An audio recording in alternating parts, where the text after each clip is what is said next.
As the ninja mice made their way through the market looking for the items they came for, they heard the sound of a loud banging and clanging and chanting coming from the other side.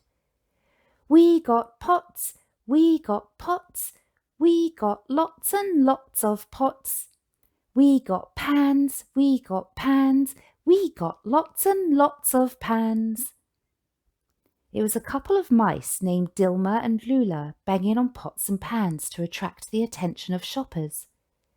It was so annoying and loud, but it certainly worked as it got Buffy's attention. Hey guys, he said.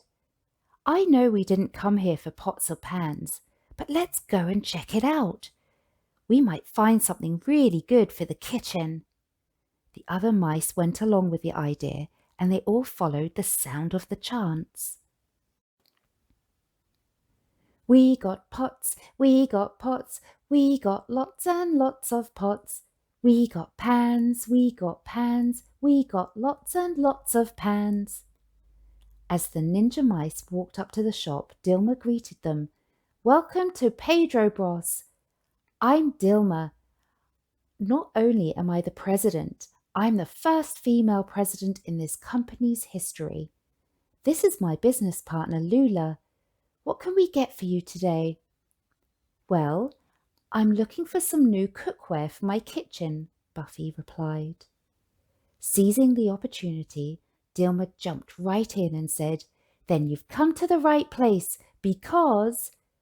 Dilma and Lula began to clang and chant again. We got pots, we got pots, we got lots and lots of pots. We got pans, we got pans, we got lots and lots of pans. Lula brings several pots and pans to show Buffy, but every one of them seemed old, dirty, or used. They have dirty spots on them, Buffy quipped.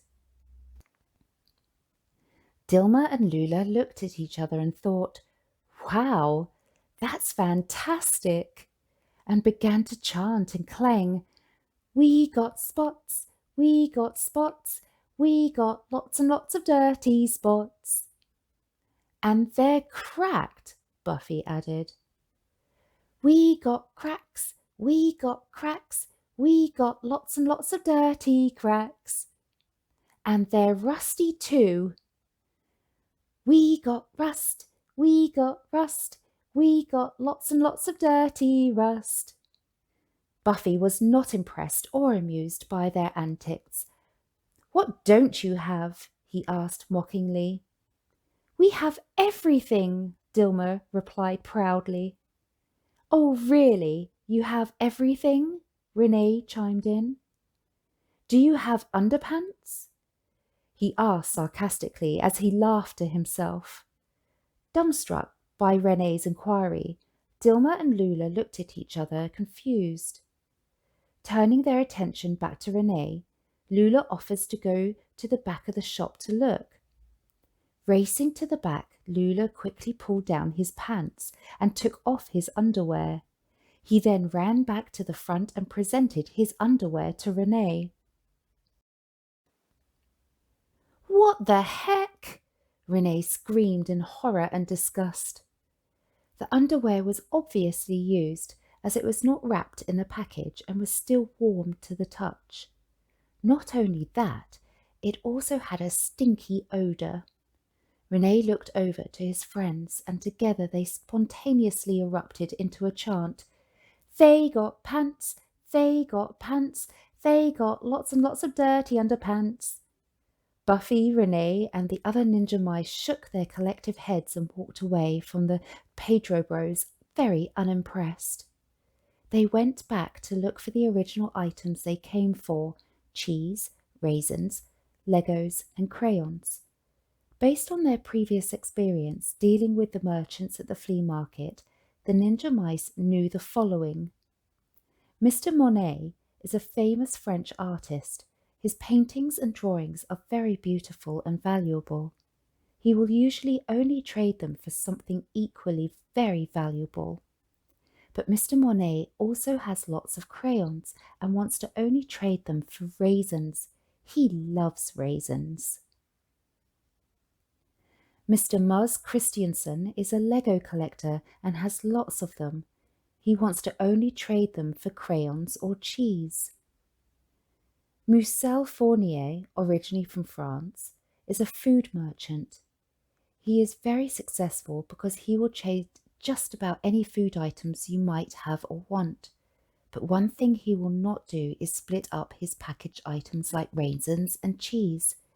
He will not split his bag of 1,000 raisins into smaller quantities, and he will most certainly not cut the cheese. The ninja mice decided to visit with Mr. Fournier at his store to get their food items first. They had with them 30 coffee crisp bars, which they traded with Mr. Fournier for a block of cheese for 25 bars and a bag of raisins for 5 bars. Next, they went over to Mr. Mornay, where the mice traded 500 of their raisins, half a bag, for 5 of his crayons. Lastly, they then went over to Mr. Christiansen to trade for his Legos. The mice could trade some of their crayons with Mr. Christiansen or cut a portion of their cheese for his Legos. They decided that it would be easier to give him 2 crayons for 10 of his Legos than to cut the cheese. After all of their trades, the mice had the following items: 0 coffee crisp chocolate bars, 1 block of cheese, 500 raisins, half a bag, 3 crayons, less than a full box, 10 Legos, less than a full box. The mice got everything they came for except a toilet plunger, which was too expensive. Following on Yelen's suggestion, they went to speak with Mr. Mendeleev, the chemist at the back of the market. Mr. Mendeleev is a kooky scientist with long frizzy hair and a full beard from St. Mouseburg, Russia. He is always tinkering with elements and studying their properties.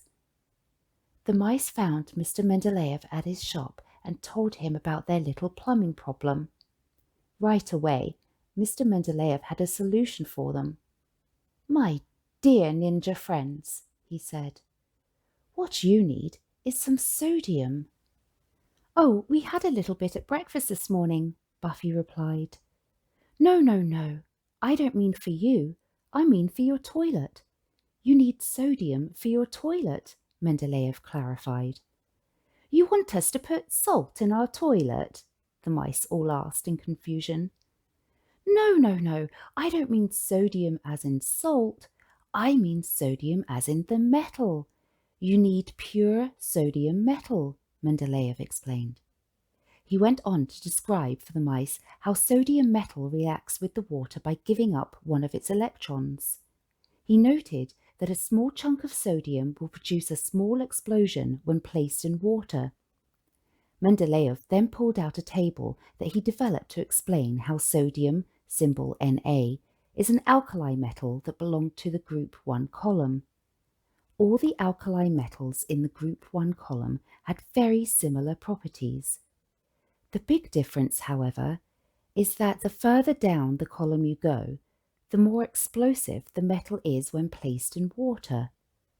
Starting at the top of group 1 column, lithium, Li, is the least reactive, but cesium, Cs, and francium, Fr, are the most reactive and are very unstable.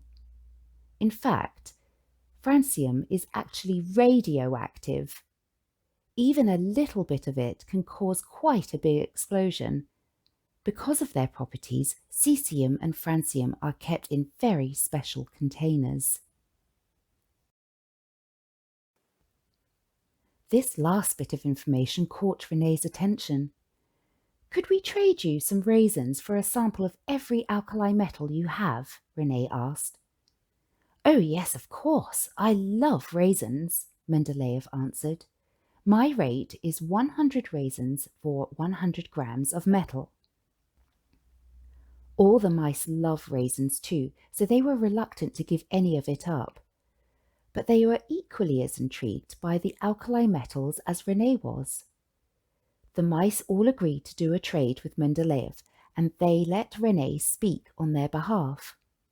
Okay, we have 500 raisins, so we'll take 100 grams of each alkali metal, starting with sodium to potassium to rubidium to cesium to francium.